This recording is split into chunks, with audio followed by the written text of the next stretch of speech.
Good morning, student. Welcome to another video lecture session for taxation for BCom SEM 3 and BBSM 5. In last video lecture session, we complete a practical question number 6 in salary income. So here, without wasting time, we are going to start another practical question, question number 7.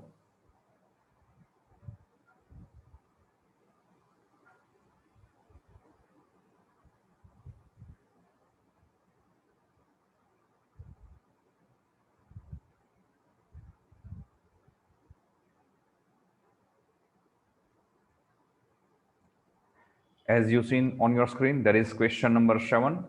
Mr. Viswam joined a company on 1st April 2017 as an accountant in the salary scale of rupees 18,000, then increment 1,000 up to rupees 30,000. Annual increment becomes due on 1st April. He is specified employee. He provides the following details for the year ending 31st March 2020. Dearness allowance at the rate 40% of basic salary, contribution to recognize the provident fund by both at the rate 12% of salary. By both means employee and employer both. Number 3, city compensatory allowance at the rate rupees 2,000 per month. Number 4, interest at the rate 12% per annum, rate credit to RPF account rupees 2,400. House rent allowance rupees 1,000 per month. Entertainment allowance rupees 1,000 per month. Tour and traveling allowance rupees 24,000, of which rupees 8,000 is shaved. The company has provided 1.8cc car partly for private use and partly for office use. All its expenses are met by employee.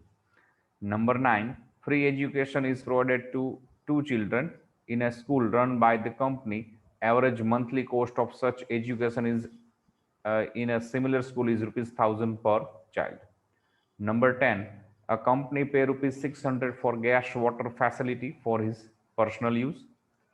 Number 11, leave encashment amount received in cash rupees 6,000. Number 12, free lunch is provided on 200 working days, cost per lunch rupees 100. Number 13, the company pay rupees 600 per month for telephone facility. And number 14, he has paid professional tax rupees 2,400 and house rent rupees 36,000. Compute his taxable salary for the assessment year 2020-21. તો એનો answer check કરીએ હવે.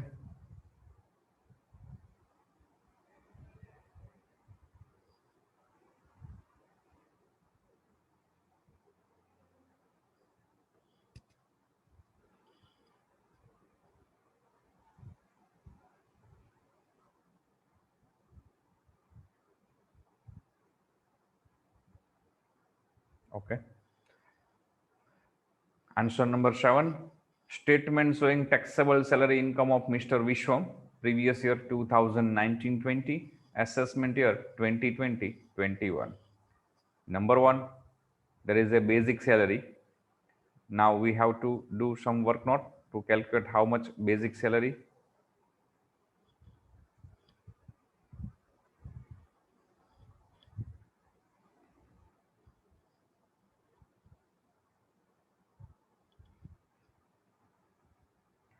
Here it is. Date of joining. He joined the company on 1st April 2017 with scale rupees 18,000 per month and increment 1,000 rupees per year. તો એપ્રિલથી જ start join કરેલું છે ને, મતલબ દર વર્ષે એપ્રિલથી એનો પગાર ચેન્જ થશે. It is easy calculation for us because there is date of joining is 1st April, which the date for our previous year. તો એપ્રિલ 2017માં જ્યારે કંપની જોઈન કરશે ત્યારે એનો પગાર 18,000 મહિને હતો. 2018માં એનો પગાર વધીને 19,000 થયો હશે. સોરી, 2018માં યસ રૂપીઝ 19,000 હશે પર મંથ. 1/4/19થી એનો પગાર વધીને રૂપિયા 20,000 થયો હશે. તો આપણો પ્રીવિયસ યર છે 1/4/19થી સ્ટાર્ટ થાય છે અને 31/3/20 પૂરું થાય છે. આ પ્રીવિયસ યરની આપણી બાઉન્ડરી છે. તો 1/4/19થી 31/3, અહીંયા 20નો સોરી 19 છપાણા છે અહીંયા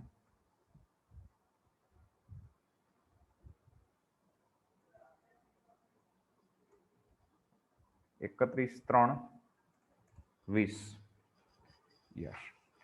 તો 1/4/19 થી સ્ટાર્ટ કરીને 31/3/20 સુધીમાં એને સેલેરી શું મળશે? તો એનું જે જોઈનિંગ ડેટ છે એ બિગિનિંગ ઓફ પ્રીવિયસ યરની ડેટ જે છે, મતલબ એની સાથે મેચ કરે છે. એવરી યર એપ્રિલમાં જ એનો સ્કેલ ચેન્જ થશે. તો લાસ્ટ ક્વેશ્ચનમાં આપણે જે જોયેલું કે આપણા પ્રીવિયસ યરના ડ્યુરેશનમાં બે અલગ અલગ સ્કેલ એને મળેલા હશે, તો બેનું કેલ્ક્યુલેશન કરી અને ટોટલ કરવો પડે. આ કેસમાં એવું સિચ્યુએશન નહીં ક્રિએટ થાય, because any joining date 1 April છે અને બાય ચાન્સ આપણું જે એકાઉન્ટિંગ યર છે એ પણ દર વર્ષે એપ્રિલથી સ્ટાર્ટ થાય છે. સો આ આખા વર્ષમાં એને જે સેલરી મળેલી હશે એ એક જ સ્કેલની મળેલી હશે, જે આપણે કેલ્ક્યુલેશન ઉપર જોઈએ છીએ એ પ્રમાણે 20,000 પર મંથ. મતલબ કે આખા વર્ષમાં એનો પગાર એને મળ્યો હશે ₹2,40,000. તો આપણે એને એડ કરીએ બેઝિક સેલરી 240. નાવ ટેક્સેબલ એલાઉન્સીસમાં આપણે જોઈએ તો પોઈન્ટ નંબર 1માં છે ડિયરનેસ એલાઉન્સ 40% ઓફ બેઝિક. તો 2,40,000 into 40%, it will be 96. Then city compensatory allowance 2,000 per month, which is 100% taxable.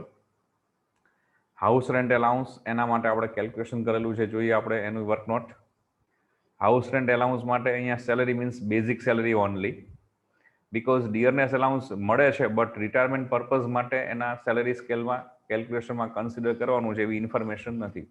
સો આપણે બેઝિક સેલરી ઉપર જ કેલ્ક્યુલેશન કરીશું.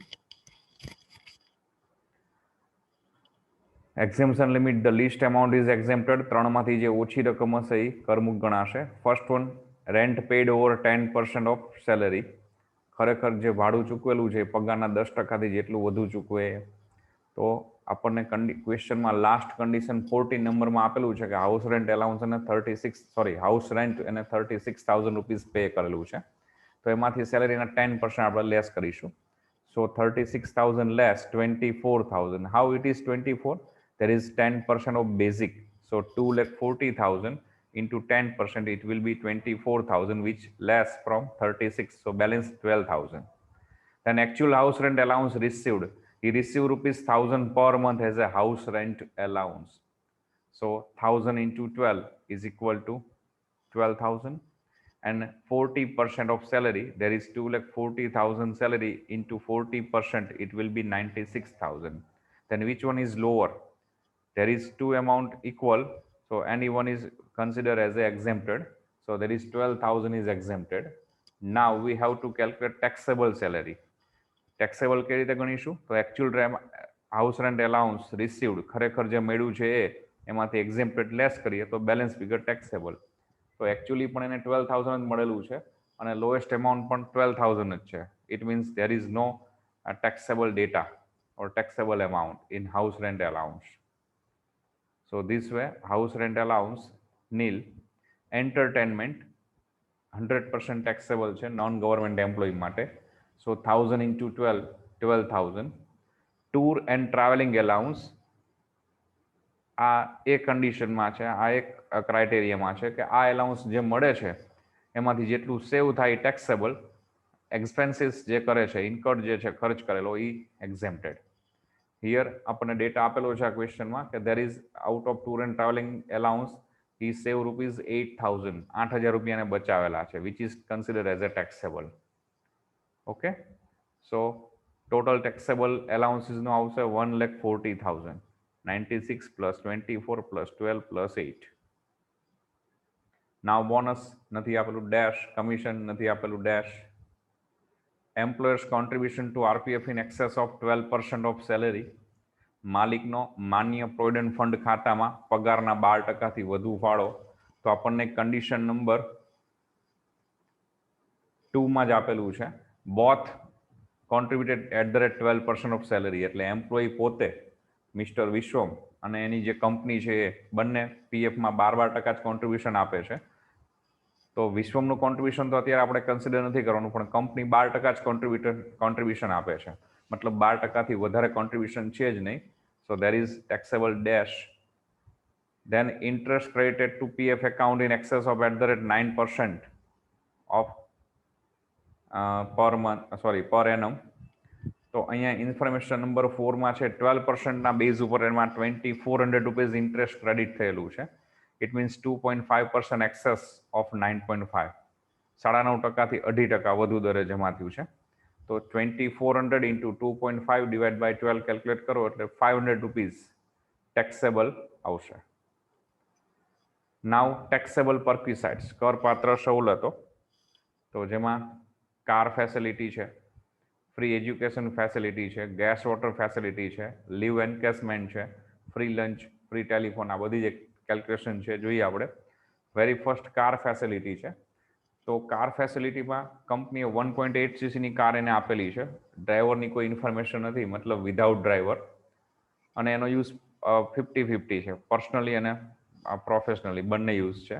અને એક્સપેન્સીસ મેડ બાય એમ્પ્લોયી છે. તો આપણું જે ટેબલ આપણે થિયરિકલ પોઈન્ટમાં ડિસ્કસ કરેલું છે એ વાઇઝ જોઈએ આપણે, તો there is ₹900 because there is one more than excess of 1.6 cc. So 900 rupees per month it is taxable if employee expense pay કરતો હોય તો. અહીંયા એમ્પ્લોઈઝ પે કરે છે, તો 900 into 12 is equal to 10,800 taxable value car ફેસિલિટીમાં ગણાશે.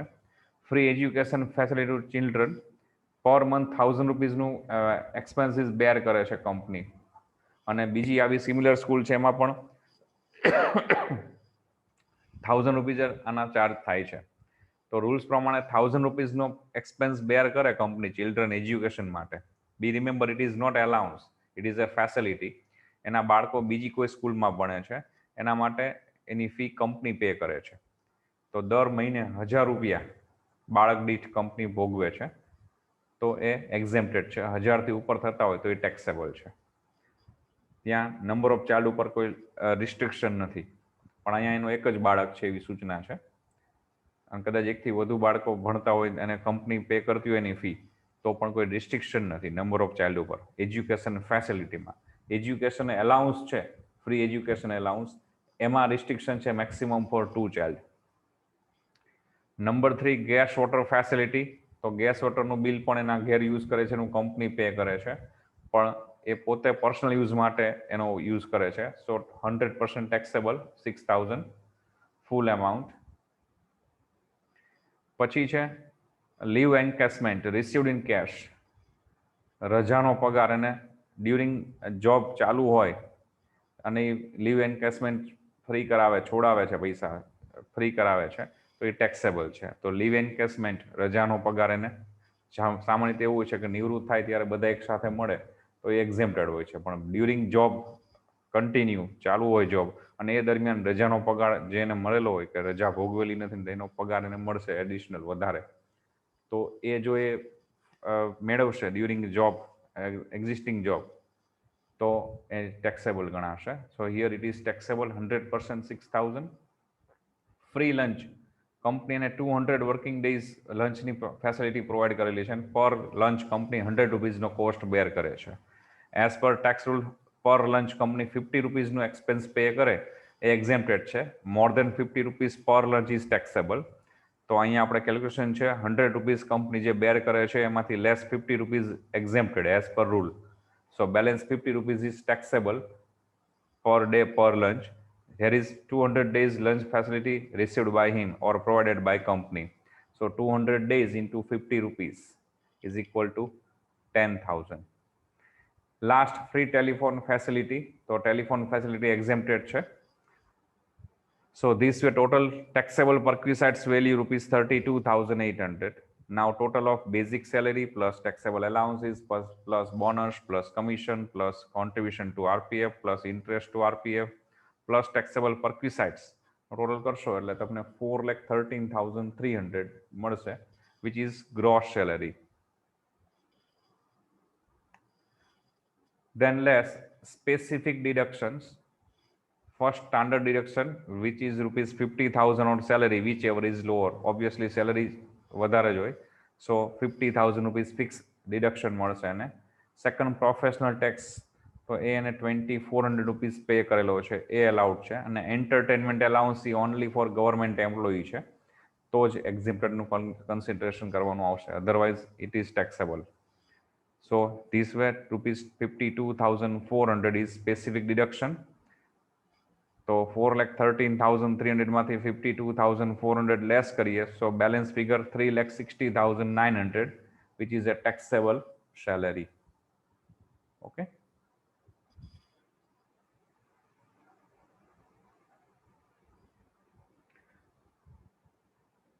Question number 8 આપણે જોઈએ.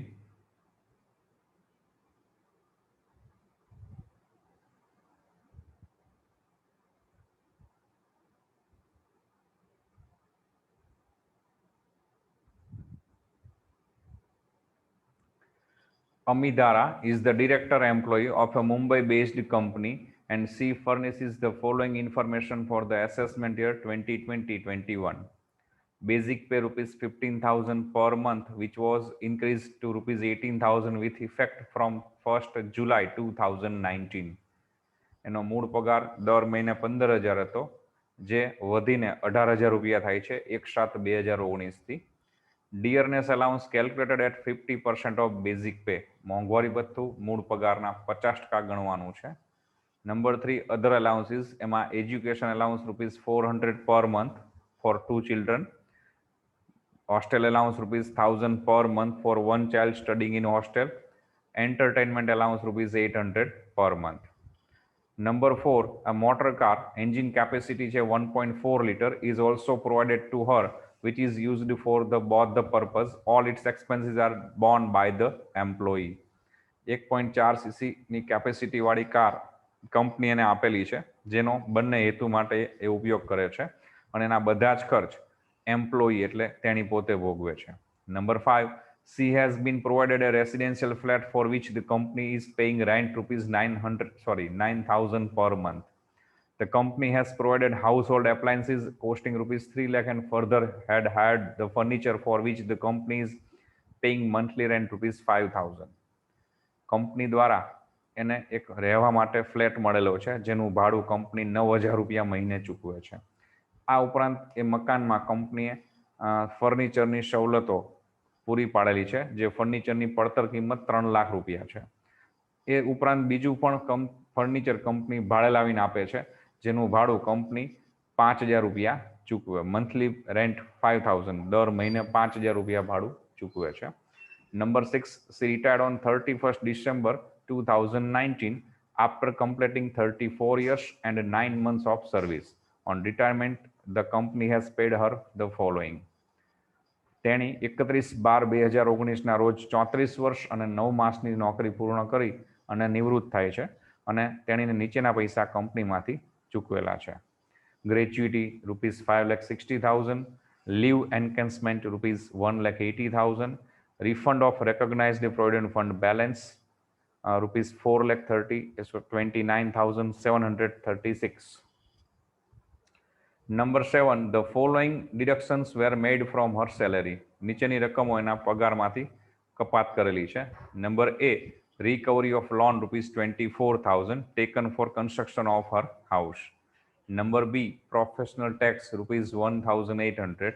Number C, income tax rupees 16,000. Number D, PF contribution 15% of basic salary. Number E, LIC premium rupees 8,000. Number F, token rent for accommodation provided per month rupees 1,000.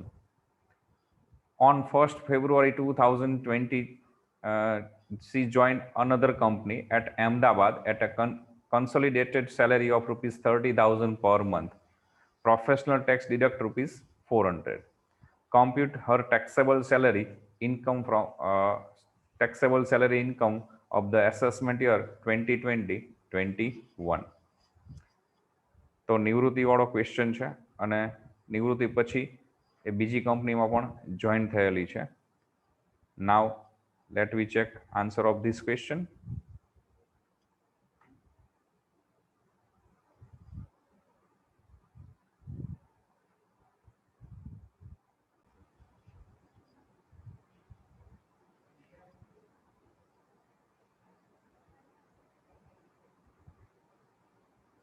Okay, very first અહીંયા એક point not કરવા જેવો છે Amidhara is retired on 31st December 2019. It means during previous year she served for 9 months. Here 9 months only.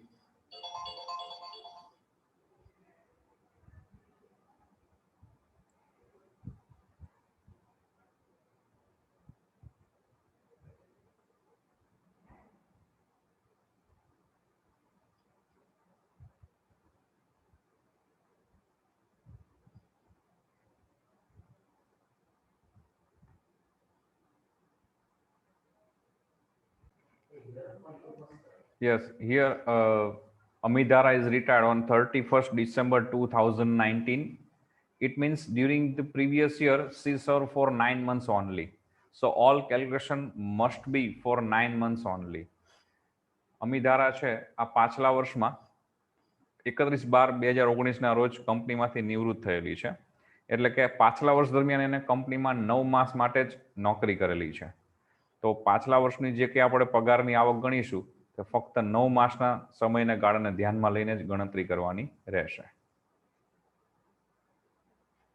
Start કરીએ calculation. Statement showing taxable salary income of Amidhara previous year 2019-20, assessment year 2020-21.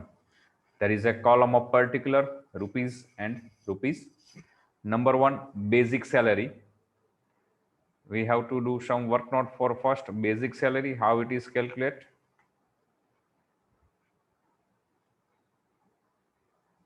Yes, here it is.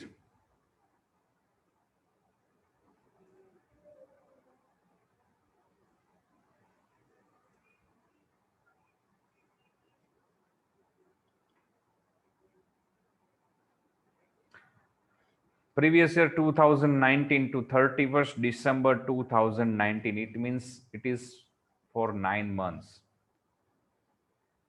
As per condition number 1, his basic pay rupees 15,000 per month, but from date of 1st July 2019 he got increment rupees 3,000 and his basic pay per month rupees 18,000. So there is a two department or a two allocation, two partition of salary during 9 months. First one, from 1st April 2019 to 30th June 2019. It means there is during first 3 months she got salary rupees 15,000 per month, so is equal to 45. Now from 1st July she got increment rupees 3,000 and now his salary now her salary rupees 18,000. So from 1st July 2019 to 31st December 2019, it means during this 6 months she received salary rupees 18,000 per month, so is equal to 1,08,000. So total salary for 9 months is rupees 1,53,000. This way, here basic salary rupees 1,53,000. Now taxable allowances. First taxable allowance is given in question. Dearness allowance, which is 50% of basic pay. So 1,53,000 into 50%, 76,500. Then education allowance, there is given rupees 400 per month for 2 children. As per rule, there is rupees 100 per month per child is exempted for maximum 2 children. So 100 into number of 2 children is equal to 200 is exempted per month. So 400 less 200 is equal to remaining 200 is taxable per month. There is period only for 9 months, be remember. So 200 into 9 is equal to 1800 is taxable education allowance. Then a hostel allowance. Allowance is given rupees 1,000 per month for one child. As per tax rule, there is rupees 300 per month per child is exempted for maximum 2 children, but her only one child is studying in hostel. So 1,000 less 300 into 1 is equal to 300 is exempted per month. So remaining 700 is taxable per month into 9 months. Be remember 9 months. So 6,300 is taxable allowance. And last one, entertainment allowance, which is 100% taxable, which is given rupees 800 per month. So 800 into 9 month is equal to 7200.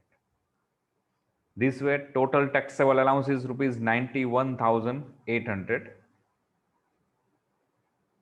Bonus not given dash, commission not dash, employer's contribution not given, interest not given, so dash dash. Now taxable perquisites. અહીંયા જે dash કરેલા data છે by chance તમે salary સ્ટેટમેન્ટમાં ન આપેલા હોય ન બતાવો તો બી ચાલે એક્ઝામમાં, it's allowed, but it's my suggestion કે તમે એક ફિક્સ સ્ટેટમેન્ટ આપણું છે એને ફોલો કરો ઈચ એન્ડ એવરી ક્વેશ્ચન. સો તમારી જે મિસ્ટેક્સ થવાના ચાન્સીસ છે એ વેરી લો થઈ જશે. Taxable perquisites, number A, there is a car facility given 1.4 cc and his expense made by her, so rupees 600 per month is taxable. There is no data given about driver facility, so 600 into 9 is a taxable value, rupees 5,400. Then rent free accommodation, for this calculation we have to do some work note as per here. Valuation of rent free accommodation.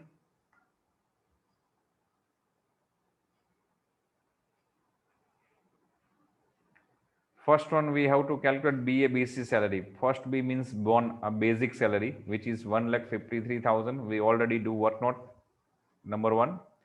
Then taxable allowances.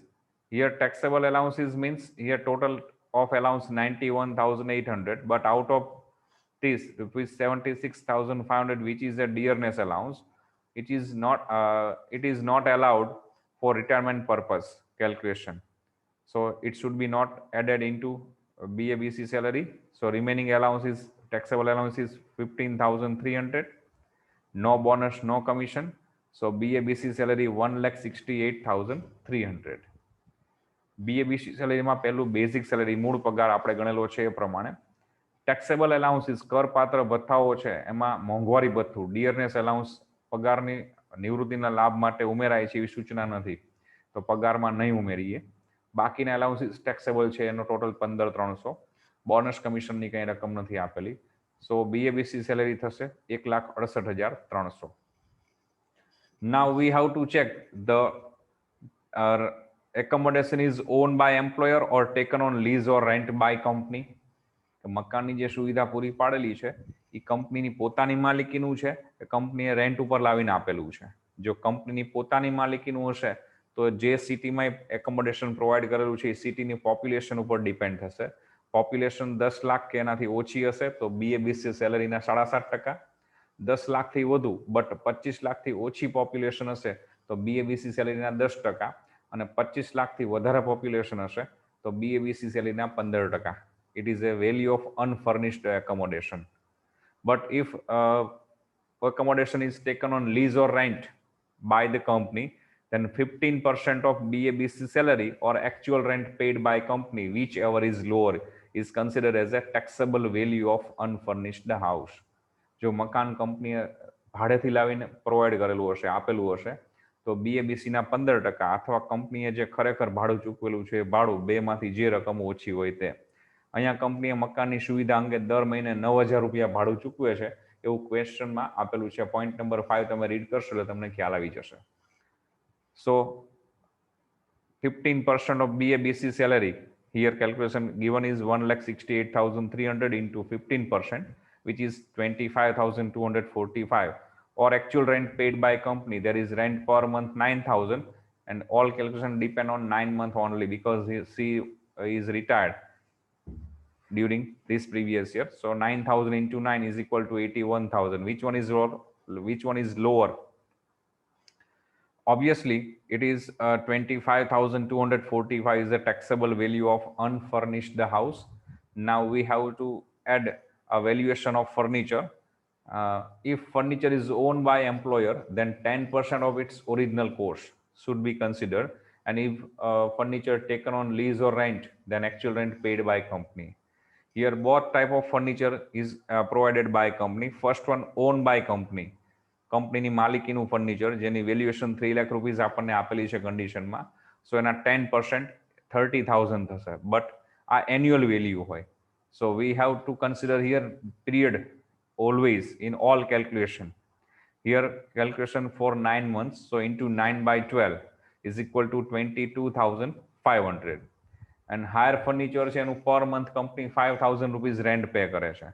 તો 5,000 into 9 is equal to 45,000. So total valuation of furniture 67,500 થશે અને valuation of furnished house થશે 92,745, જેમાંથી company એને સેલેરીમાંથી token fee recover કરે છે 1,000 rupees per month. એ આપણને point number 7 માં આપેલું છે.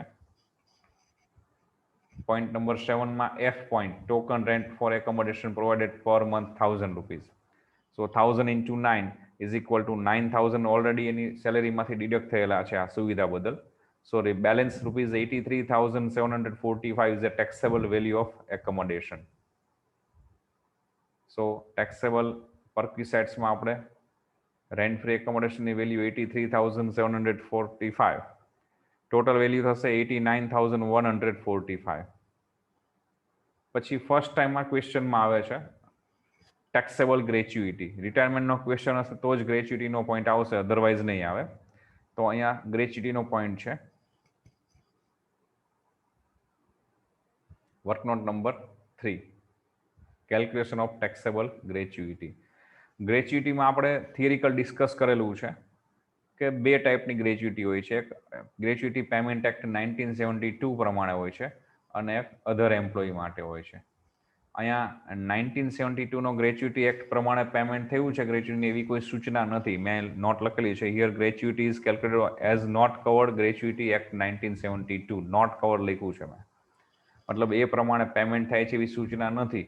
તો અધર એમ્પ્લોયીને જે ગ્રેચ્યુઇટી પેમેન્ટ કરે છે એ બેઝ ઉપર કેલ્ક્યુલેશન થશે. હવે એના માટેની જે 3 કન્ડિશન છે, 3માંથી જે લિસ્ટ એમાઉન્ટ જે ઓછી રકમ હશે એ એક્ઝેમ્પ્ટેડ ગણાશે.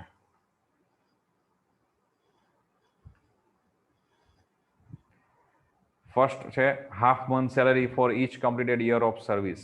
નોકરીના જેટલા વર્ષને પૂરા કરેલા છે દરેક વર્ષ દીઠ અડધા માસનો પગાર. દરેક વર્ષ દીઠ અડધા માસનો પગાર. તો આપણને કન્ડિશનમાં આપેલું છે કે 34 વર્ષ અને 9 મંથ, 34 વર્ષ અને 9 મહિના રહી અને નોકરી પૂરી કરી છે. તો 34 વર્ષ ને 9 માસ છે. અધર ગ્રેચ્યુઇટી પેમેન્ટ એક્ટમાં અધૂરા વર્ષ છે ફ્રેક્શન યર, એને ઇગ્નોર કરવામાં આવે છે. તો 34 વર્ષને પૂરી નોકરી કરી છે તો 34 વર્ષ ગણશું. હાફ મંથનો હાફ, અને અહીંયા જે સેલેરી મૂકવાની છે એ average salary of last 10 month, છેલ્લા 10 માસનો સરેરાશ પગાર મૂકવાનો છે. સો એનું કેલ્ક્યુલેશન આપણે અહીંયા જોઈએ. Average salary of last 10 month. Retirement date છે એની 31 ડિસેમ્બર 2019. તો જે મંથમાં રિટાયર થાય છે એ મંથની લાસ્ટ ડેટે રિટાયર થશે તો એ મંથથી જ લાસ્ટ 10 મંથ કાઉન્ટ કરવાના. ડ્યુરિંગ એ મંથ એ રિટાયર થશે તો એ મંથ ફ્રેક્શન ગણાય, તો એ મંથને કન્સિડર નહીં કરીએ. ફોર એક્ઝામ્પલ આ 31/12/2019 નિવૃત્ત થાય છે તો 12મા મહિનામાં 31 તારીખ છેલ્લી છે, એટલે 12મા મહિનાથી જ આપણે 10 મહિનાનું લિસ્ટ બનાવીશું. 12માંથી સ્ટાર્ટ કરશું બેક જવાનું 10 મહિના. પણ સપોઝ એ 25/12 નિવૃત્ત થતી હોત કે 28/12 નિવૃત્ત થતી હોત તો 12મો મહિનો છેલ્લા 10 મહિનાના લિસ્ટમાં ન ગણાય, તો 11મા મહિનાથી શરૂ કરવું પડે. ઓકે, તો અહીંયા આપણે 31/12, 30/11, 31/10 રિવર્સ જોઈએ છે. બી રિમેમ્બર 30/9, 31/8, 31/7, 30/6, 31/5, 30/4 અને 31/3 આ નિવૃત્તિની અગાઉના 10 મહિના છે. આ રિટાયરમેન્ટ ડેટ છે પહેલી જે છે ત્યાંથી 10 મંથ બેક જવાનું છે. પણ નિવૃત્તિનો મહિનો જે છે રિટાયરમેન્ટ મંથ એને કન્સિડર કરવાનો 10માં કે નહીં એ રિટાયરમેન્ટની ડેટ ઉપર ડિપેન્ડ કરે છે. એ મંથની લાસ્ટ ડેટે રિટાયર થાય તો ત્યાંથી જ 10 ગણવાના. ડ્યુરિંગ એ મંથ રિટાયર થાય તો એની પહેલાનો જે મહિનો છે ત્યાંથી 10 ગણવાના. પણ અહીંયા રિટાયરમેન્ટ ડેટ એની 31/12/19 છે, મતલબ 12મા મહિનાની છેલ્લી તારીખે જ રિટાયર થાય છે. મંથની સાથે કન્સલ્ટ નથી, ડેટની સાથે કન્સલ્ટ છે. ડે એનો જે છે લાસ્ટ ડે છે મંથનો, તો એ મંથ લાસ્ટ ડે છે એટલે એ મંથથી જ કન્સિડર કરશું આપણે. તો છેલ્લા 10 મહિનાનું લિસ્ટ આ રીતે બને છે રિટાયરમેન્ટની અગાઉના, લાસ્ટ 10 મંથ બિફોર રિટાયરમેન્ટ. એની સેલેરી શું હશે તો 1 જુલાઈથી એનો સેલેરી ચેન્જ થઈ ગયો છે, એટલે લાસ્ટ 10 મંથમાં 31/3/19 થી 30/6/19 આ 4 મહિનાની સેલેરી 15,000 રૂપિયા મળેલી છે. 1 જુલાઈથી એનો સેલેરી સ્કેલ ચેન્જ થયો છે, 18,000 રૂપિયા થઈ છે. તો લાસ્ટ 6 મંથમાં એને 18,000 સેલેરી મળેલી હોય તો એનું કેલ્ક્યુલેશન કરીએ તો 6 month into 18,000 is equal to 1,08,000. and fourth month into 15,000 is equal to 60,000. Total thase 1,68,000. It is a total salary of last 10 months. So average salary for last 10 months is equal to 1,68,000 divided by 10 month is equal to 16,800. 16,800 થાય. તો હવે આ જે condition આપણે જોઈએ છીએ એ કન્ડિશનમાં first છે half month salary of each completed year of service. નોકરીના જેટલા વર્ષ પૂરા કરેલા છે એને દરેક પૂરા કરેલ વર્ષ દીઠ અડધા માસનો પગાર. પણ અહીંયા દરેક મહિનાનો પગાર કેટલો, તો એ છેલ્લા 10 માસની સરેરાશને આધારે ગણાશે. 16,800 multiply half month multiply 34 years completed year છે એના. 34 યર્સ અને 9 મંથ એને સર્વિસ કરેલી છે, બટ ફ્રેક્શન યર કન્સિડર નથી કરવાનું. સો 34. સો આ રીતે એનું કેલ્ક્યુલેશન આન્સર આવશે 2,85,600. સેકન્ડ છે એકચ્યુઅલ ગ્રેચ્યુટી રિસીવડ. એને ખરેખર 5,60,000 રૂપિયા ગ્રેચ્યુટી તરીકે મળેલા છે નિવૃત્તિ વખતે. અને ત્રીજું છે મેક્સિમમ એક્ઝેમ્પશન લિમિટ છે 20 લાખ રૂપિયાની. ત્રણમાંથી જે સૌથી ઓછી રકમ હોય તો obviously 2,85,600 2,85,600 is the least amount. So it is considered as a exempted. So taxable gratuity શું ગણાશે, તો એકચ્યુઅલી એને મળેલી છે 5,60,000, જેમાંથી 2,85,600 એક્ઝેમ્પ્ટેડ થશે. Balance figure 2,74,400 is a taxable gratuity.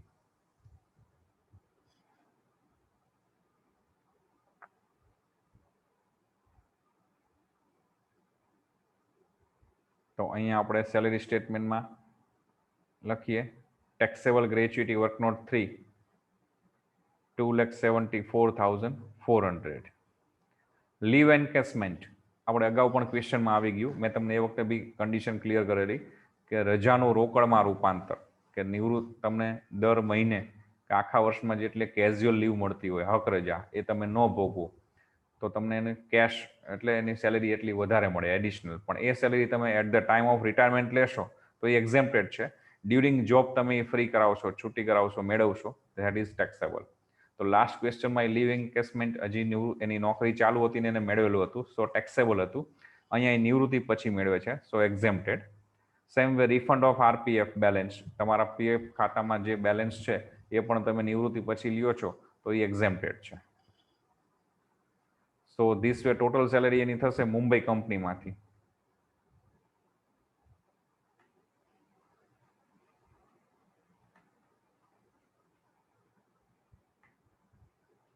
મુંબઈની કંપનીમાંથી એની સેલેરી ટોટલ થશે 6,08,345.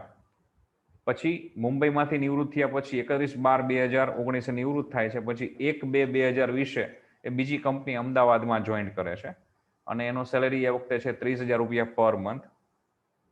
તો પાછલા વર્ષમાં ડ્યુરિંગ પ્રીવિયસ યર એને 2 મહિના હજુ બીજી અમદાવાદમાં નોકરી કરેલી ગણાશે.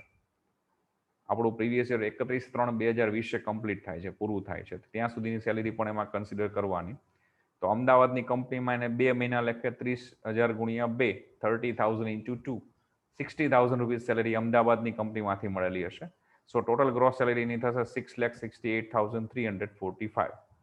નાઉ ડિડક્શન સ્ટાન્ડર્ડ ડિડક્શન 50,000 ફિક્સ છે. પ્રોફેશનલ ટેક્સ તો પ્રીવિયસ કંપની મુંબઈ હતી એમાં 1,800 રૂપિયા ટેક્સ પે કરેલો છે ને અમદાવાદની કંપનીમાં 400 રૂપીઝ ટેક્સ પે કરેલો છે. તો this way total professional tax 2,200. અને એન્ટરટેનમેન્ટ એલાઉન્સ ગવર્મેન્ટ એમ્પ્લોયને જ ફ્રી મળે છે, આ તો નોન ગવર્મેન્ટ છે, સો ડેશ.